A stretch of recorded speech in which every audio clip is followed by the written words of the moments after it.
হজের সময় কোথায় মাগরিব এবং এশারের সালাত এক আজান দুই একামতে জমা এবং কসর আদায় করতে হয়?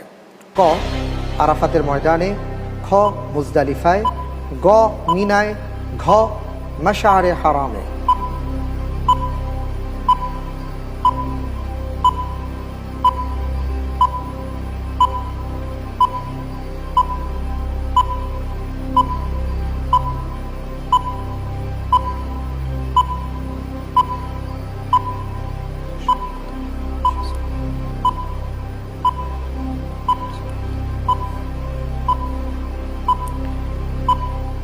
এই প্রশ্নের উত্তর হবে মুজদালিফায়।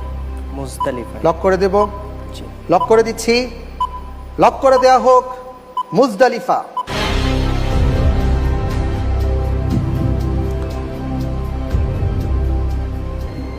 আপনার উত্তরটি সঠিক হয়েছে, আলহামদুলিল্লাহ। আলহামদুলিল্লাহ।